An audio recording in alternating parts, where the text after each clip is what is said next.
ഏതാണ്ട് 4 മണിക്കൂറുകൾ പിന്നിടുന്ന അവസ്ഥയാണ്. കാലാവസ്ഥയെ കുറിച്ച് ചോദിക്കുകയാണെങ്കിൽ എക്രോസ് അമേരിക്കയിൽ ഏതാണ്ട് വളരെ ഫേവറബിൾ ആയ ഒരു കാലാവസ്ഥയാണ് ഇപ്പോൾ ഉള്ളത്.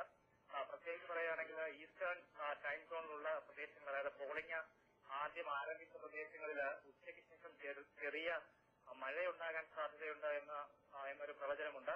അതുകൊണ്ട് തന്നെ കൂടുതൽ ആൾക്കാരും പോളിംഗ് സ്റ്റേഷനിലേക്ക് അതിനു മുൻപ് തന്നെ എത്താൻ ട്രൈ ചെയ്യുന്നുണ്ട്. ഇതുകൊണ്ട് ട്രാഫിക്കിനും ചെറിയ പ്രശ്നങ്ങൾ നമുക്ക് കാണാൻ സാധിക്കുന്നുണ്ട്. ഇതാണ് ഏറ്റവും പുതിയ വിവരം. ഈസ്റ്റേൺ സമയപരിധിയിലുള്ള ന്യൂയോർക്ക് ഉൾപ്പെടെയുള്ള സ്റ്റേറ്റുകളിൽ പ്രധാനപ്പെട്ടതാണ്. ഇത് ഒബാമയ്ക്കാണ് എന്നുണ്ടെങ്കിൽ അത് വളരെ വലിയൊരു നിർണായക നേട്ടമായി വിലയിരുത്തുകയും ചെയ്യും. ആദ്യ ട്രെൻഡുകൾ എങ്ങനെയുണ്ട്? അവിടുത്തെ പ്രധാനപ്പെട്ട ചാനലുകൾ, ന്യൂസ് ചാനലുകൾ നൽകുന്ന ആദ്യ ട്രെൻഡുകൾ എങ്ങനെയുണ്ട്? തീർച്ചയായിട്ടും നമ്മൾ നേരത്തെ പ്രതീക്ഷിച്ചിരുന്നത് പോലെ തന്നെ ഡെമോക്രാറ്റിക് പാർട്ടിക്ക് അനുകൂലമായൊരു വിജയത്ത് തന്നെയായിരിക്കും ഉണ്ടാവുക. കാരണം നമുക്ക് വിവിധ ദേശീയ മാധ്യമങ്ങൾ ഇവിടെ കാണിക്കുന്ന ചിത്രങ്ങളും ഏതാണ്ട് അതുപോലെ തന്നെയാണ്. കാരണം വ്യക്തമായ ഒരു എക്സിറ്റ് പോളുകൾ ഇല്ലെങ്കിൽ പോലും നമുക്ക് പോളിംഗ് കഴിഞ്ഞു വരുന്ന വ്യക്തികളെ ഒരു അനലൈസ് ചെയ്യുന്നതിൽ നിന്നും ഡെമോക്രാറ്റിക് പാർട്ടിക്ക് അനുകൂലമായ ഒരു വിധിയെഴുത്തിലേക്കാണ് കാര്യങ്ങൾ പോയിക്കൊണ്ടിരിക്കുന്നത്. മറ്റൊരു പ്രധാന കാര്യം സൂചിപ്പിക്കുവാനുള്ളത്, ചില ഏരിയാസിൽ നിന്ന് നമുക്ക് പോളിംഗ് യന്ത്രത്തിന്റെ ക്രമക്കേടുകളെ കുറിച്ച്, അതായത് തകരാറിനെ കുറിച്ചുമൊക്കെയുള്ള ചില റിപ്പോർട്ടുകൾ വന്നുകൊണ്ടിരിക്കുന്നുണ്ട്. ഇത് വളരെയധികം കാര്യമാക്കാനൊന്നും ഇല്ലെങ്കിൽ തന്നെയും പ്രത്യേകിച്ചും ഫ്ലോറിഡ പോലെയുള്ള സ്ഥലങ്ങളിൽ, അതായത് 2000 തെരഞ്ഞെടുപ്പിൽ നമുക്കറിയാം ഏറ്റവും കൂടുതൽ വോട്ടിംഗ് ക്രമക്കേട് നടന്നു എന്ന് ആരോപിക്കപ്പെടുന്ന സ്ഥലങ്ങളിൽ നിന്ന് ഇക്കുറിയും ചെറിയ രീതിയിലുള്ള പോളിംഗ് പ്രശ്നങ്ങൾ റിപ്പോർട്ട് ചെയ്യുന്നുണ്ട്. ഇതെല്ലാം ഒഴിച്ചു നിർത്തുകയാണെങ്കിൽ നേരത്തെ പ്രവചിക്കപ്പെട്ടതുപോലെ തന്നെ ഏതാണ്ട് ഡെമോക്രാറ്റിക് പാർട്ടിക്ക് അനുകൂലമായ ഒരു വിജയത്ത് തന്നെയായിരിക്കും ഉണ്ടാവുക. ഒരു കാര്യം കൂടി, വളരെ ആവേശകരമായ ഒരു തെരഞ്ഞെടുപ്പാണ് നടക്കുന്നത്. അമേരിക്കൻ ചരിത്രത്തിൽ തന്നെ ഏറ്റവും പ്രധാനപ്പെട്ട വോട്ടെടുപ്പാണ് എന്ന് നിരീക്ഷകർ വിലയിരുത്തുന്നുണ്ട്. ലോകം മുഴുവൻ ഉറ്റുനോക്കുന്നുണ്ട്. ഒരു വലിയ മാറ്റം അമേരിക്കയ്ക്ക് ഏത് രീതിയിലാണെങ്കിലും, ബരാക് ഒബാമ ജയിച്ചാലും അദ്ദേഹം തോറ്റാലും അത് ചരിത്രം തന്നെയായിരിക്കും. ആദ്യത്തെ ആഫ്രിക്കൻ വംശജക്കാരനായ ഒരു പ്രസിഡന്റ് വരുന്നു എന്നുള്ളതും, അല്ലെങ്കിൽ അദ്ദേഹത്തിന്റെ വംശീയത കൊണ്ട് അദ്ദേഹം പുറത്താക്കപ്പെടുകയും ചെയ്തു. എന്തായാലും അത് ചരിത്രപരമായ ഒരു വിധിയെഴുത്ത് തന്നെയായിരിക്കും. ആ ഒരു ആവേശം അമേരിക്കയിൽ കാണുന്നുണ്ടോ? പ്രത്യേകിച്ച് ഇന്നൊരു ദേശീയ അവധി പ്രഖ്യാപിച്ചിട്ടില്ല. 3 മണിക്കൂർ മാത്രമാണ് വോട്ട് ചെയ്യാനായി സമയം അനുവദിച്ചിരിക്കുന്നത്. പ്രത്യേക ദേശീയ അവധിയില്ല. അതുകൊണ്ട് തന്നെ ഒരു പ്രധാനപ്പെട്ട ഒരു ദിവസമാണ് കടന്നു പോകുന്നത് എന്നൊരു ധാരണ അമേരിക്കക്കാർക്ക് തന്നെയുണ്ടോ? തീർച്ചയായും താങ്കൾ സൂചിപ്പിച്ചതുപോലെ തന്നെ ഈ ഇലക്ഷനിൽ ആര് ജയിച്ചാലും ആര് സമ്മതിക്കേണ്ടി വന്നാലും ഇത് ചരിത്രപരമായ ഒരു ഇലക്ഷൻ തന്നെയാണ്. കാരണം ജനപങ്കാളിത്തം അമേരിക്കൻ ചരിത്രത്തിലെ ഏറ്റവും അധികം ആളുകൾ വോട്ട് ചെയ്യാൻ പോകുന്ന ഒരു ഇലക്ഷനായിട്ടാണ് ഇതിനെ കാണുന്നത്. ഇതിൽ മറ്റൊരു പ്രധാനപ്പെട്ട കാര്യം കൂടിയുള്ളത്, അമേരിക്കൻ യുവതലമുറയ്ക്ക് ഈ ഇലക്ഷൻ പ്രോസസ്സിലുള്ള താല്പര്യം കുറഞ്ഞു വരുന്നു എന്ന ഒരു ആക്ഷേപം ഇതിനു മുൻപുണ്ടായിരുന്നു. എന്നാൽ ഇത്തവണ ഏറ്റവും കൂടുതൽ പുതിയ വോട്ടിംഗ് രജിസ്ട്രേഷൻ, അതായത് പുതിയ വോട്ടർമാർ ഏറ്റവും കൂടുതൽ രജിസ്റ്റർ ചെയ്ത ഒരു കാലമാണിത്.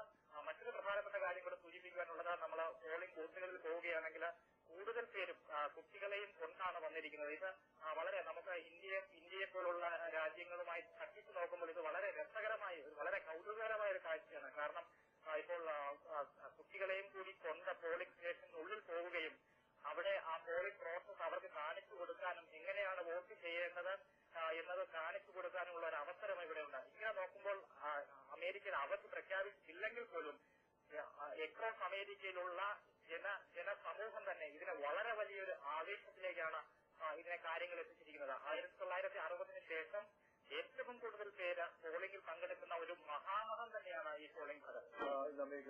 ഞാൻ തിരികെ എത്താം. പുതൻവേൽ ഭൂവിച്ചാലും അമേരിക്ക ഒരു മാറ്റത്തിന് ആഗ്രഹിക്കുന്നുവെന്നും ആ മാറ്റത്തിനു വേണ്ടി നിങ്ങൾ എനിക്ക് വോട്ട് ചെയ്യണം എന്നുമാണ് ബരാക് ഒബാമ അദ്ദേഹത്തിന്റെ അവസാനത്തെ തെരഞ്ഞെടുപ്പ് പ്രസംഗത്തിൽ പറഞ്ഞത്. കഴിഞ്ഞ 8 വർഷം അമേരിക്കയുടെ നയങ്ങൾ തെറ്റായിരുന്നു. ഇവിടുത്തെ ഏറ്റവും വലിയ സാമ്പത്തിക പ്രതിസന്ധിയിലേക്ക് നയിച്ചത് ജോർജ് ബുഷിന്റെ നയങ്ങളാണ്. ഒരുപക്ഷെ ജോൺ മക്കെയിൻ പറയുന്നുണ്ടെങ്കിൽ പോലും ബദലായി അദ്ദേഹത്തിനൊന്നും ചെയ്യാൻ സാധിക്കില്ല. അദ്ദേഹം ജോർജ് ബുഷിന്റെ പിൻഗാമി തന്നെയായിരിക്കും എന്ന് ബരാക് ഒബാമ പറയുകയും ചെയ്തു. അതുകൊണ്ടാണ് ഞാൻ മത്സരിക്കുന്നത് എന്ന് ഒബാമ തന്റെ പ്രസംഗത്തിൽ പറയുന്നു. ഒരു ക്യാപിറ്റോൾ ഹില്ലിലെ ഒരു ഭരണ പുനഃക്രമീകരണത്തിന് ഒബാമയുടെ വിജയം വഴിവെക്കുമോ? അങ്ങനെ ഭൂരിപക്ഷം അമേരിക്കക്കാരും ചിന്തിക്കുന്നുണ്ടോ? വളരെ പ്രസക്തമായ ഒരു ചോദ്യമാണ് താങ്കൾ ചോദിച്ചത്. കാരണം ഈ മാറ്റമെന്ന് പറയുന്നുണ്ടെങ്കിലും എത്രത്തോളം മാറ്റം എന്നത് ഇവിടെ ഉയർന്നു വരുന്ന ഒരു പ്രധാനപ്പെട്ട ചോദ്യമാണ്. കാരണം നമുക്കറിയാം ബുഷിന്റെ ചെയ്തികളിൽ ചെയ്യുന്ന ഒരു മാറ്റം തീർച്ചയായിട്ടും അമേരിക്കയ്ക്ക് ആവശ്യമാണ്. എന്നാൽ ആ മാറ്റം, അതായത് ഇറാഖ് വാർ പോലെയുള്ള യുദ്ധങ്ങൾ അവസാനിപ്പിക്കുമോ, അല്ലെങ്കിൽ ഒബാമ ഭരണകൂടത്തിന് അത് അവസാനിപ്പിക്കുവാൻ സാധിക്കുമോ, അല്ലെങ്കിൽ സബ്പ്രൈം ക്രൈസിസ് പോലെയുള്ള ഫൈനാൻഷ്യൽ പ്രോബ്ലംസ് എത്രത്തോളം പരിഹരിക്കാൻ പുതിയ പ്രസിഡന്റ് സാധിക്കും എന്നത് വളരെ വളരെ പ്രസക്തമായ ഒരു ചോദ്യമാണ് ഇവിടെ ഉയർന്നു വരുന്നത്. വളരെ വളരെ പ്രധാനപ്പെട്ട ഒരു കാര്യം നമുക്ക് ശ്രദ്ധിക്കുവാനുള്ളത്, ഈ ഒബാമയ്ക്ക് കിട്ടുന്ന ഈ അംഗീകാരം എന്ന് പറയുന്നത് ഇതുവരെ വാഷിംഗ്ടണിലെ പൊളിറ്റിക്കൽ മാഫിയയിൽ വരാത്ത ഒരു വ്യക്തി എന്ന നിലയിലാണ്. അതായത് ഒരു ക്ലീൻ ഇമേജ് വരുന്നത് തന്നെ നമ്മൾ വളരെ പെട്ടെന്ന് ചിന്തിക്കുകയാണെങ്കിൽ ഹിലരി ക്ലിന്റൺ ഈ റേസിൽ നിന്ന് പിന്മാറേണ്ടി വന്ന സാഹചര്യം തന്നെ അവർക്ക് ഈ പൊളിറ്റിക്കൽ മാഫിയയുമായുള്ള ലോബിയിസ്റ്റുകളുമായുള്ള ബന്ധം സൂചിപ്പിച്ചുകൊണ്ടാണ്. ഒബാമയും ഇതേ ഒരു കളത്തിലേക്ക് വരുമ്പോൾ എങ്ങനെയായിരിക്കും അദ്ദേഹത്തിന്റെ റിയാക്ഷൻ? ഈ പ്രശ്നങ്ങളൊന്നും അത്ര എളുപ്പം പരിഹരിക്കാൻ കഴിയുന്ന ഒരു രീതിയിലല്ല ഇവിടെ നിലനിൽക്കുന്നത്. അപ്പോൾ ആ പ്രശ്നങ്ങളിലേക്ക് ഈ ലോബിയിസ്റ്റുകളെ, ഇത്രയും പണം ചെലവാക്കി ഒബാമയെ സപ്പോർട്ട് ചെയ്യുന്ന ലോബിയിസ്റ്റുകളെ വെറുപ്പിച്ചുകൊണ്ട് ഒരു ജനഹിതപരമായ ഒരു തീരുമാനമെടുക്കാൻ സാധിക്കുമോ എന്നത് അമേരിക്കൻ ജനത ആകമാനം ഉറ്റുനോക്കിക്കൊണ്ടിരിക്കുന്ന ഒരു പ്രധാനപ്പെട്ട കാര്യമാണ്. ഞാൻ തിരികെ എത്താം. ഒരു ചെറിയ ഇടവേള കൂടി അനിവാര്യമാണ്. അമേരിക്കൻ പ്രസിഡന്റ് തെരഞ്ഞെടുപ്പ് ഇപ്പോൾ നടന്നുകൊണ്ടിരിക്കുകയാണ്. അതിൽ ബറാക് ഒബാമയ്ക്ക് വ്യക്തമായ മുൻതൂക്കമുണ്ടോ? ഇന്നത്തെ വടനാട്ടിലെ ചോദ്യമാണ്. പ്രേക്ഷകർ തത്സമയ എസ്എംഎസിൽ 90% പ്രേക്ഷകർ, മഹാഭൂരിപക്ഷം അഭിപ്രായപ്പെടുന്നത് ഒബാമയ്ക്ക് വ്യക്തമായ മുൻതൂക്കം ഇപ്പോൾ നടക്കുന്ന വോട്ടെടുപ്പിലുണ്ട് എന്നും 10% പ്രേക്ഷകർ മറുപടി. കഴിഞ്ഞ 8 വർഷം അമേരിക്ക ഉൾപ്പെടെയുള്ള ലോകത്തിന്റെ മറ്റു ഭാഗങ്ങളിലെയും മാധ്യമങ്ങളിൽ നിറഞ്ഞു നിന്ന ഏറ്റവും വലിയ വ്യക്തിത്വമാണ് ജോർജ് ബുഷിന്റേത്. ലോകത്തെ മുഴുവൻ നയങ്ങളെ തങ്ങൾ സ്വാധീനിക്കുന്നുണ്ട് എന്ന അറിവ് വെച്ചുകൊണ്ട് തന്നെയാണ് ഓരോ പ്രസ് മീറ്റിലും അല്ലെങ്കിൽ അദ്ദേഹം സംസാരിക്കുമ്പോൾ ശരീരഭാഷ ഉൾപ്പെടെയുള്ള കാര്യങ്ങൾ വ്യക്തമാക്കിക്കൊണ്ടിരുന്നത്. പക്ഷെ ഒരാഴ്ചയായി ജോർജ് ബുഷിനെ മാധ്യമങ്ങളിൽ പ്രത്യക്ഷത്തിൽ കാണുന്നില്ല.